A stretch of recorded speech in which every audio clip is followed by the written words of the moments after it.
Okay, so Geshe began by giving us a verse from Lama Tsongkhapa, where he says, in the beginning, I sought extensively to receive teachings. In the middle, all scriptures appeared as personal advice. At the end, I practice continuously, night and day. I dedicate this so that the teachings will remain for a very long time. So we see here the way that Lama Tsongkhapa himself presents how he progressed with his studies and his practice. Lama Tsongkhapa was prophesied by the Buddha himself that he would come in the future and due to his activities will be like a second conqueror in the land of snow. There were many predictions like this about the future coming of Lama Tsongkhapa. So he took birth in Tibet, in Amdo. He became ordained from the age of 7. And from that point onwards, he entered different educational institutions and pursued his studies. He relied upon hundreds of teachers, Nima teachers, Sakya teachers, and so forth. And as it says in the beginning, I sought extensive hearing, to hear the advice extensively. The fact that he relied to so many teachers gives us an indication of how interested he was in receiving teachings. So he had a very extensive hearing of so many subjects, of all the Buddhist scientists and all the classical Indian master's presentation and so forth. So very extensive hearing and very extensive contemplation. He actually studied Uma, he studied Prachin, he studied the Secret Tantra, every subject, and as we say, from many different teachings. So in the beginning, I sought extensive hearing. In the middle, all scriptures appeared as personal advice. So they appear as personal guidance for he himself, how to progress along the path. This actually, the importance of extensive study in the beginning is something which is important not just for Buddhists, but for all traditions. If you want to make progress, if you want to generate realizations and so forth, you have to study in the beginning. Anyway, then it says in the middle, all this appeared as personal advice. So we know that then he, with all this information he had, he could see that as guiding his own path. And then he says at the end, I practice night and day. I practice night and day here indicates that he practiced by combining, never separating, hearing, contemplation, and meditation, always combining a way of practice that would bring together the accumulation of merit and the accumulation of wisdom. He relied directly on his personal yidam, Manjushri. Initially, he relied through Lama Umapa, who was acting almost like an interpreter. And at that point, Manjushri told Lama Tsongkhapa that you need to work on your purification and your accumulation. So this is where this instruction came for the extensive retreat with the many prostrations and so forth. So he says, if you do like this and you continue, you will develop a clear understanding of the view. So we know that at the culmination of great effort of purification and accumulation, and relying daily on advice, receiving direct advice from Manjushri, eventually this culminated in the experience of developing correct and clear understanding of the unmistaken middle way view by reading a sentence from Buddha Palita text. So at the very end of this verse, it says, I dedicate all this for the teachings. So this refers to the transmitted teachings and the realized teachings. So I dedicate for all aspects of the teachings to remain for a very long time. So we know Lama Tsongkhapa actually practiced in a way that brought him to the point of obtaining the illusory body instead of the bardo, which is the incredible attainment of that being. So we are very fortunate because we have this opportunity to study the Lam Rim, which is one of the main texts composed by Lama Tsongkhapa.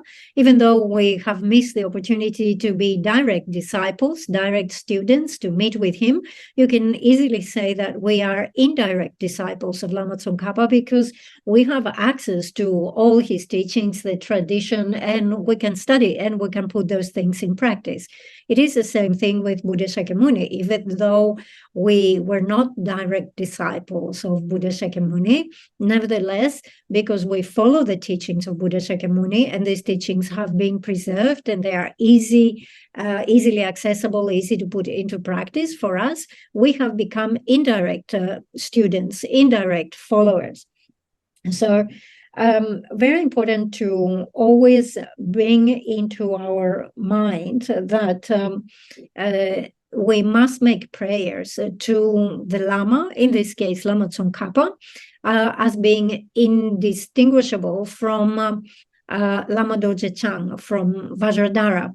If we make prayers like this, where we see the Lama as being indivisible from the deity, then there is a great difference in terms of receiving blessings of their body, blessings of their speech, blessings of their mind, the blessing that allow us to complete the two types of accumulation quicker and directly. And we see that Lama Tsongkhapa himself, he was able to develop this incredibly vast and swift wisdom because from a very young age, he relied upon Manjushri. He took Manjushri as his yidam, as his direct teacher, even if in the beginning he could not directly communicate with him and he had to go through Lama Umapa. Nevertheless, he relied on Manjushri, and Manjushri nurtured him so that he developed this extraordinary wisdom. Having developed this insight and understanding, he composed many texts. Those texts these days comprise 18 volumes of his works. And the question is, why did such a great being engage in the composition of all these texts? Definitely, he didn't do it to develop a good name or a reputation in this world, and especially in Tibet. There is no question that Lama Tsongkhapa was very influential and very popular in Tibet. Whilst he was alive, he had a huge follower of students, tens of thousands or hundreds of thousands of students. And even after passing away, the Gelug lineage or the Gelug tradition remained very strong.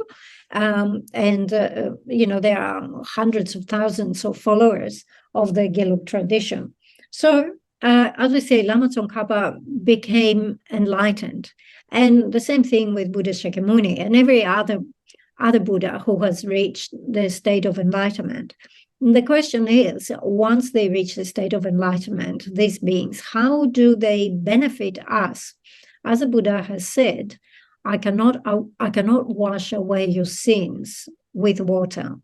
So just as you can have a vase with water and you can wash away impurities, this is not how it works with negativities of sentient beings.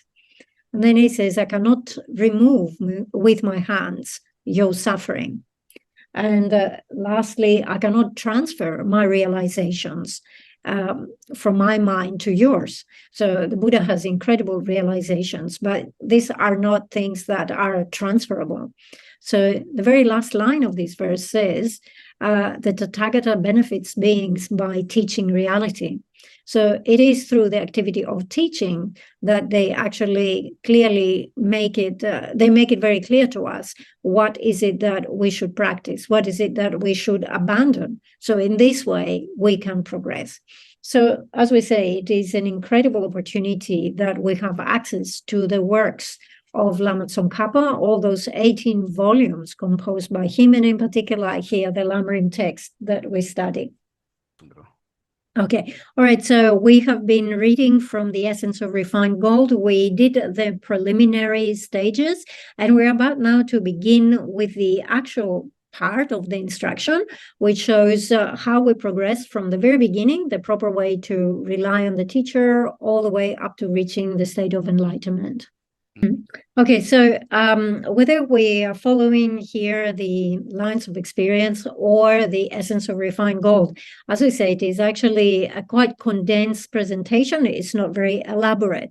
However, if we want to look at the outlines of the Lam Rim text, you can look at something much more extensive, such as, for example, Pabongka Rinpoche's Liberation in the Palm of Your Hand, or Lama Tsongkhapa's Lam Rim Chenmo. Okay, so the thing is that when we have a presentation of the Lam Rim, we start with four main outlines. The first one is the greatness of the author. The second one is the greatness of the teaching, the subject matter. The third one is how to develop respect for this. And the fourth one is how to guide disciples.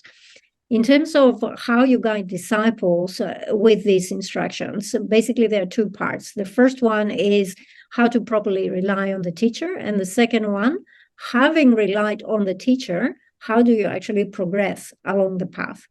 Okay, so as I say, we begin with the first subject, which is how to rely on the teacher, the route of the path. Okay, so as you can see here, relying on the teacher is something which is of great importance because it is described as being the route of the path. Relying on a teacher is something that is recognized by all. Now, in general, when we look at the entirety of society, you can say we have a group of people who are religious and people who are not religious at all. So within the group of people who are religious, obviously we will have those who follow Buddhism like ourselves, but there are many hundreds of different types of religious and other philosophical systems. Now, on the other hand, you have those who do not believe or do not follow any religion, any such system. But even those who do not believe any specific religion or philosophical system, nevertheless, I think everybody recognizes the importance of relying on a teacher if you want to educate yourself. So that principle of having someone who has trained, who is educated, who has a diploma, right, who has achievements and therefore has the capacity to guide you, to teach you, is universally recognized. Okay, so for someone to act as a teacher, obviously that person must have studied a lot, must have clarity in terms of all the important points, must have practice, must have experience, because ultimately what they want to do is they want to train the student. And train the student here, it means that they want to subdue the mind of the student by teaching them what is it that they should abandon and what is it that they should be practicing. So with a lot of reasoning, a lot of logical reasoning and so forth, they should be able to communicate this to the student.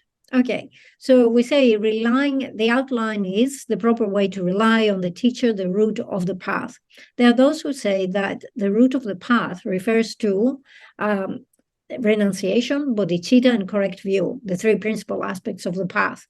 But then the root of those three principal aspects of the path is the teacher. Okay. Okay, so as we say, we have this presentation. We begin with the proper way to rely on the teacher.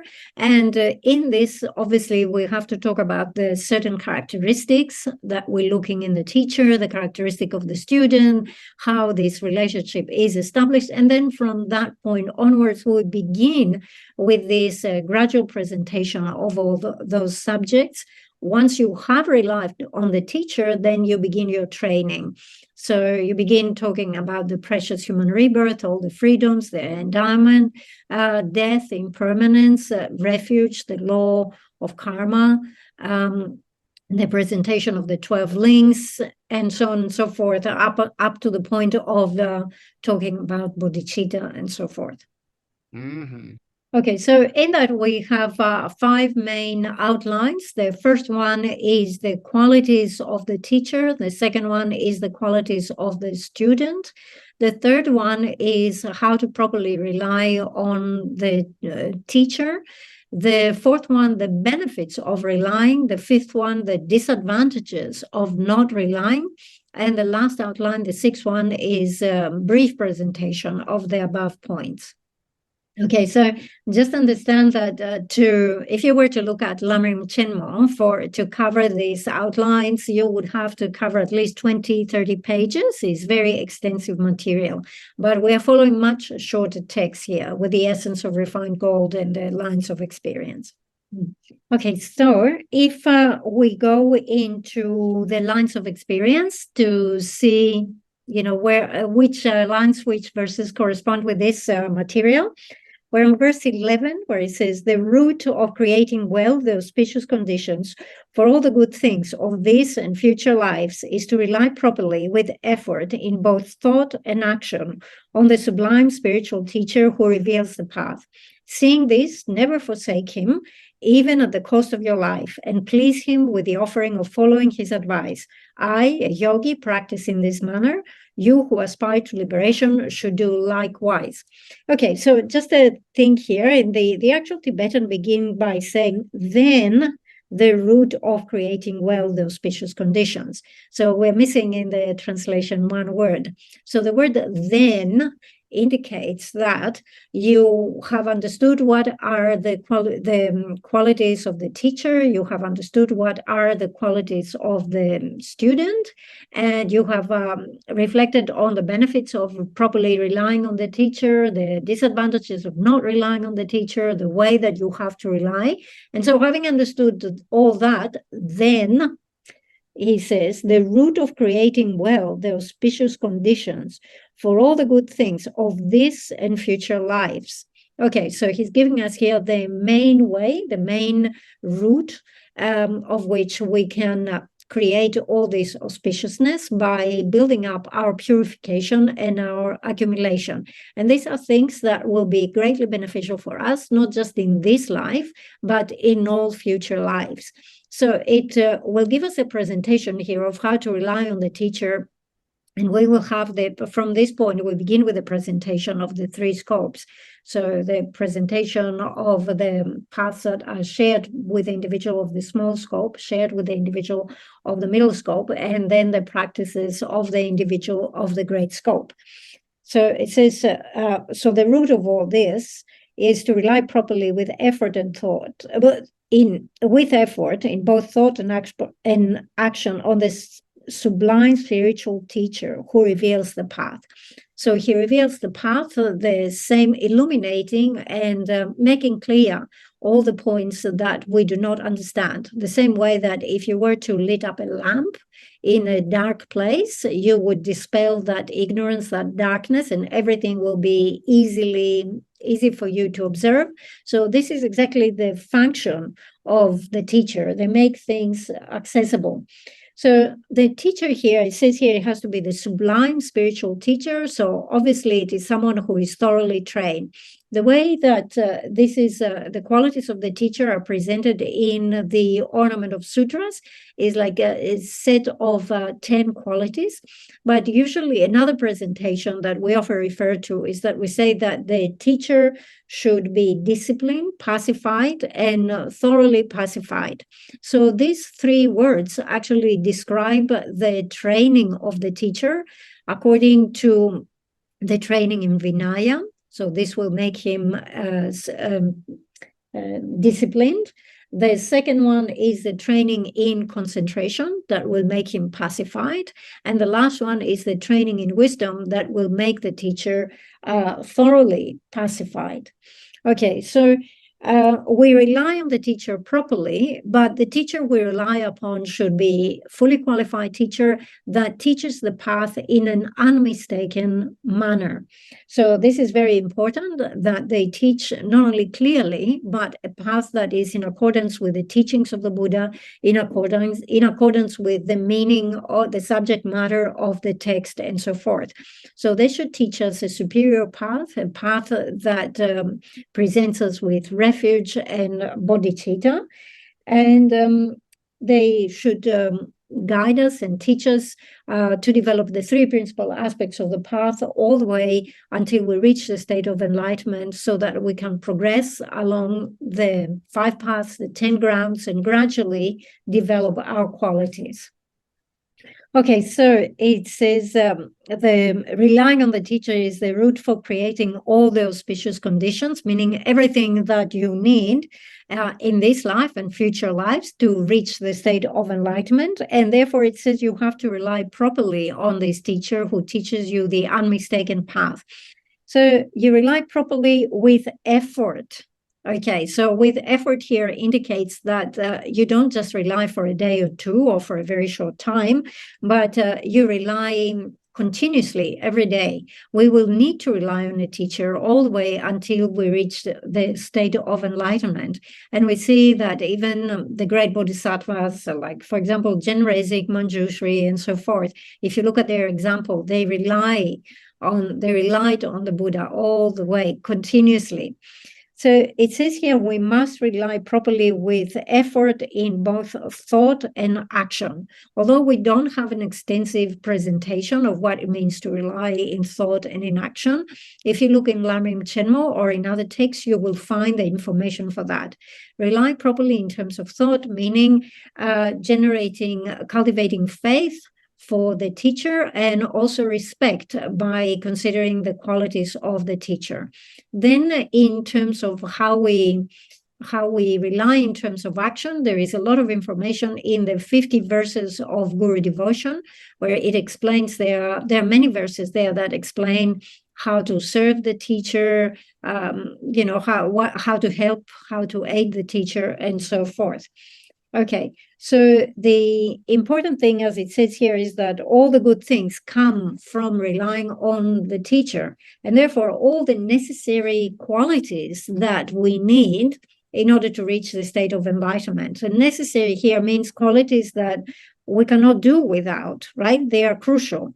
They all come from the teacher. Therefore, having understood this, as it says here, never forsake him, even for the sake of your life.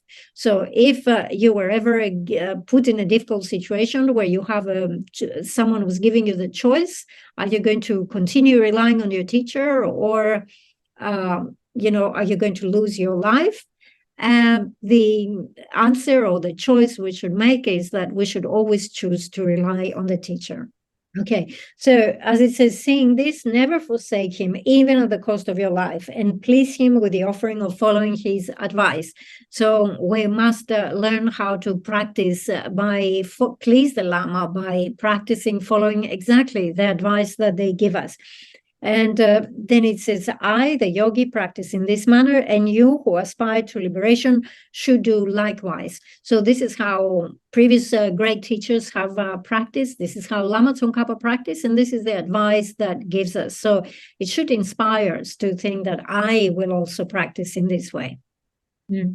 Okay, so we continue reading. It says, however, although merely hearing the Lam Rim teaching with a proper attitude is an extremely dynamic experience, it is important to say something about the qualities of a Lam Rim teacher. So obviously, we need to understand that there are certain qualities required for the students, and also to look at the qualities of the teacher who teaches the Lam Rim.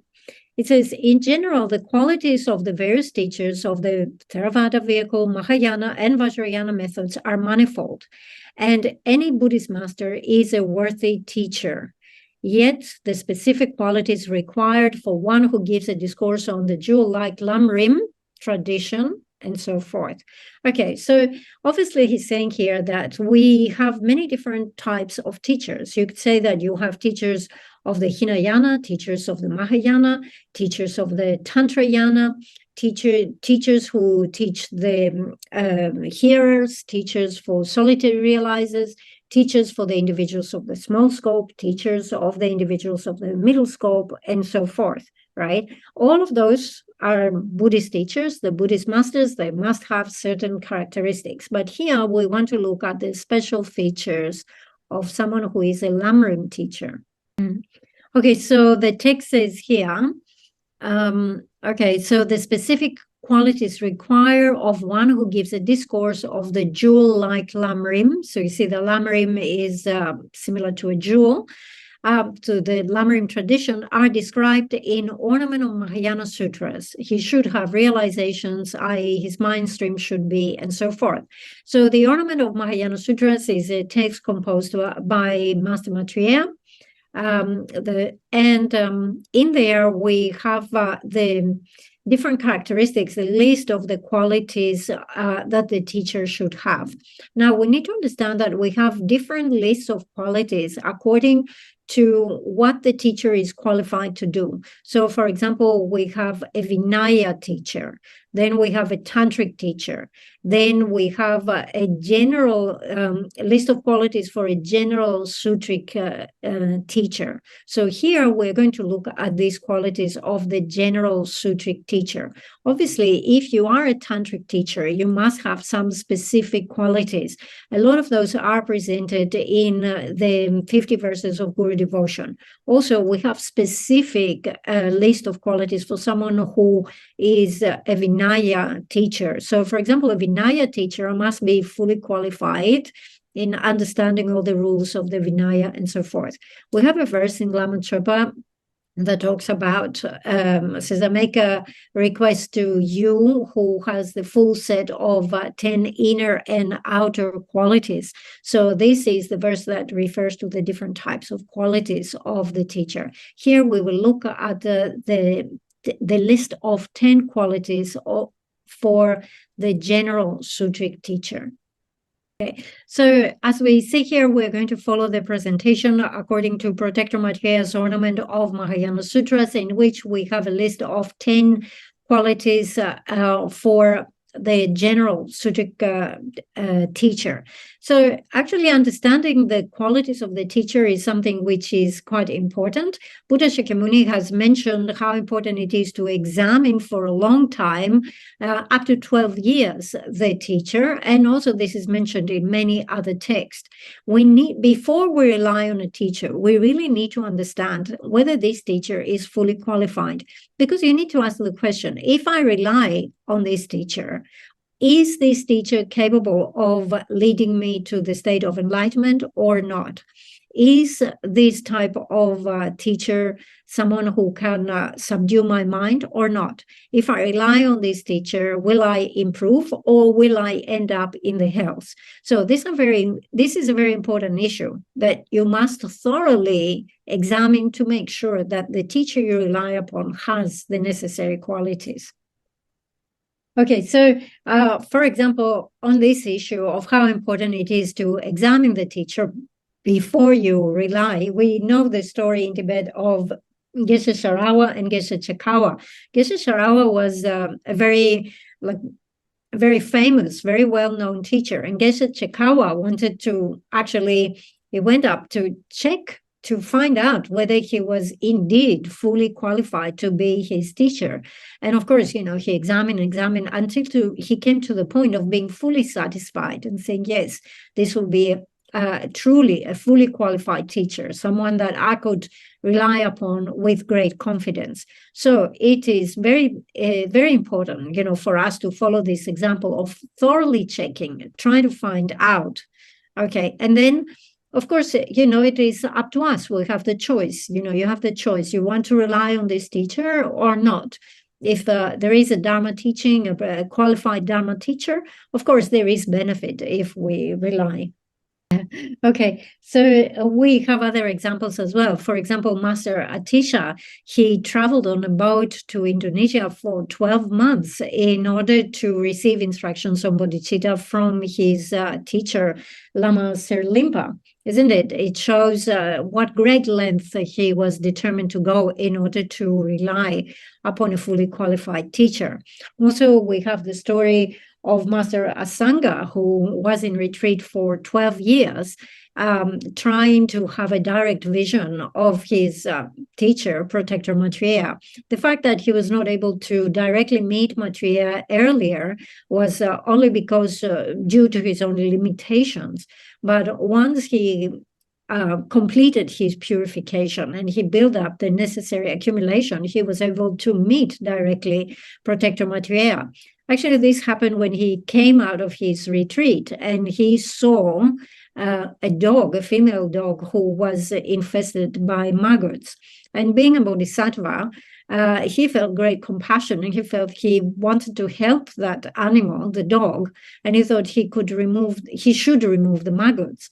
But then he also had great compassion for the maggots, because he said, if I remove the maggots, what will happen to them? They won't have any flesh to feed upon. Anyway, he didn't want to crush them or anything like this, so he decided to remove the maggots with his tongue. So as he leaned forward and extended his tongue towards the maggots that were infesting the dog, and he closed his eye, at this point, he opened up his eyes and he saw Protector Maitreya in front of him. So that was the time where, his purification, his accumulation had reached the level where he could directly meet the teacher. And then when Master Asanga met Maitreya directly, then Protector Maitreya took him to Tushita. And there he received those texts, like the ornament of the 5 texts that we have. So this is from where this particular lineage of extensive practice comes from.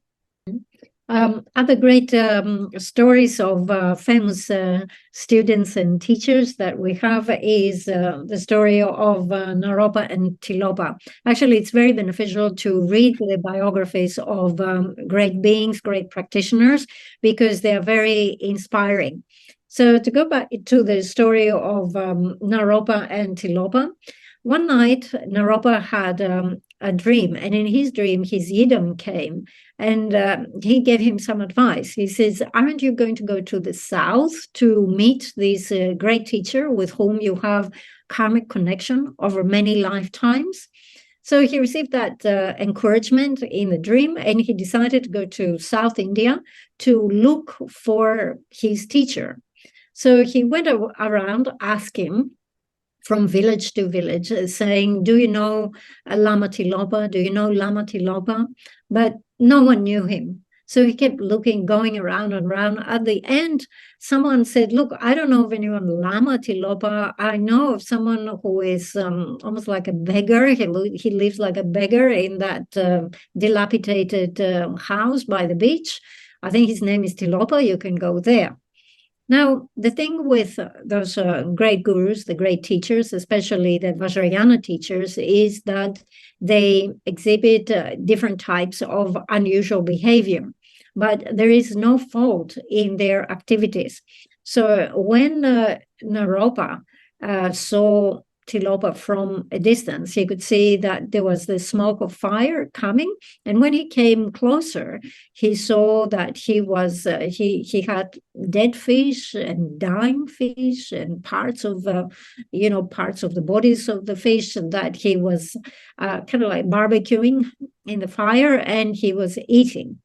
Now, the question is, why was Tilopa eating the fish? It wasn't because he was hungry and he needed to fill his stomach, but he was a great yogi with great realizations and great power that was able to lead those sentient beings with many karmic obscurations who were born as fish and lead them into a pure realm after their death. So this is why he was catching the fish and eating the fish all the time.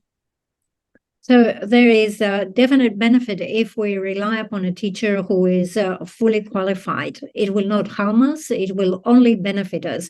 We will notice that there is a continuous everyday improvement in the sense that our attachment, our hatred, ignorance, our afflictions will begin decreasing, and also our good qualities, realizations, and so forth every day will increase. So this is a very important feature, because in this way we develop qualities gradually all the way until we reach the state of enlightenment. Yesterday we were talking about the right recognition that we should have, and one of them is that we should see the teacher as being a very skilled physician. Now, when we talk about the skilled doctor, there are two ways you can look at it. First of all, you can look at the doctor who takes care of your physical well-being, And then you can look at the doctor who takes care of your mental well-being.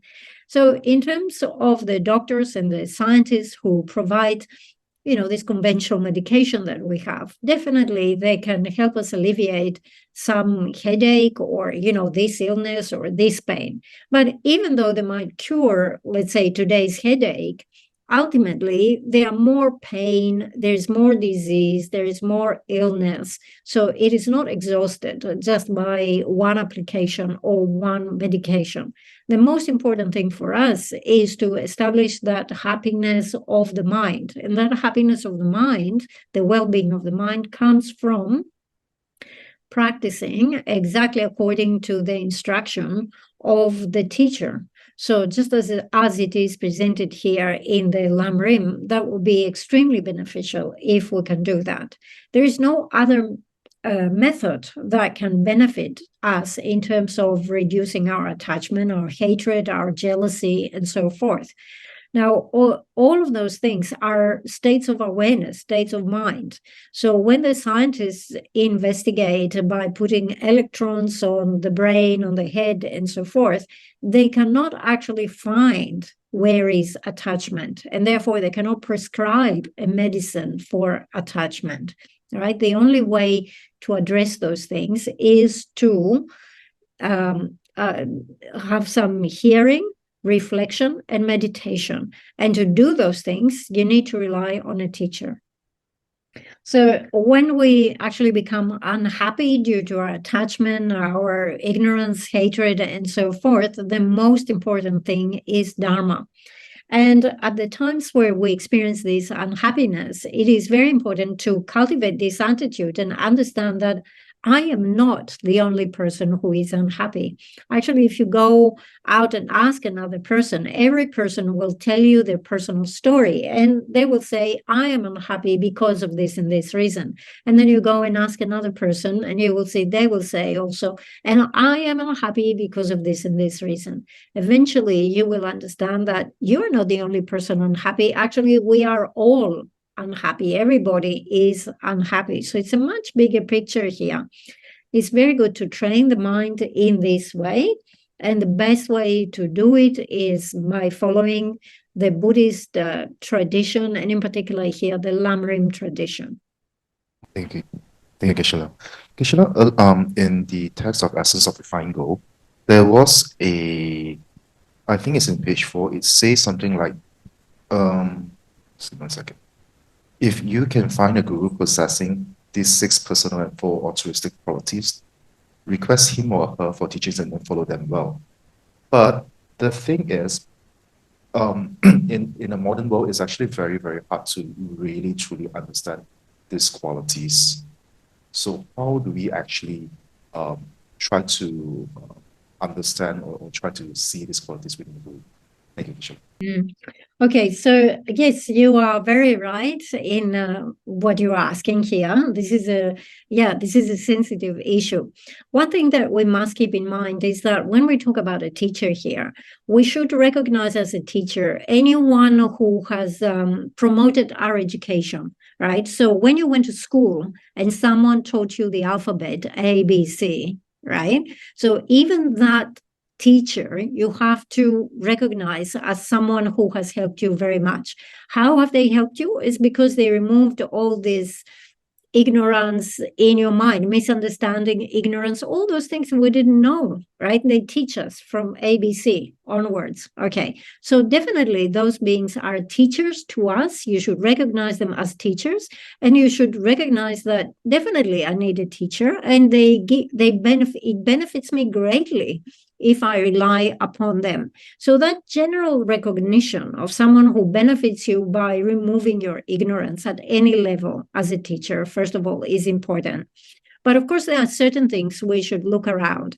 If you notice that the person is teaching, and in particular teaching Dharma, and they really seem to have great interest in receiving money, donations, presents, things like that, like material gain, then there's a definite indication that you step away. This is not the right teacher, okay? And then the other thing is that you don't necessarily have to rely on someone. As we say, you investigate, but you might decide that I don't want to rely on this person. So that is also acceptable. Okay, so for 2 or 3 weeks, we will not have class because Ganden Drobeling, all the students at Ganden Drobeling will be helping to support the Zerim of the visit of Dzong Rinpoche. There are many special and important events. There will be initiation and many teachings and protection practices and so forth that are very important. Dzong Rinpoche comes here to teach in Singapore, teach Dharma to benefit the minds of people in Singapore. We really have to consider what is going on around the planet. These days, you can see that we have extreme weather events, we have earthquakes, we have war, and so forth. But in Singapore, you're very fortunate to have the situation that you are, but also it is very important that you participate in these events, you support these events as much as possible, because it is through these events that you accumulate the necessary, that will build up our accumulation to be protected and to avoid all of these events. So Geshe is saying, from my side, I am not not a great scholar of the Lam Rim. I don't know much, but what I can say is that it is very important to meditate every day on these subject matters. When I say meditate every day, it doesn't necessarily mean meditate on emptiness. But for example, there are many different types of meditation you can perform on the Lam Rim subjects. We have already taught a few Lam Rim subjects. You can perform analytical meditation, you can perform placement meditation, you can perform revising meditation, where you say, we covered this and this and this subject, and so forth. There are many ways that you can meditate on this material, and this is very important to do daily.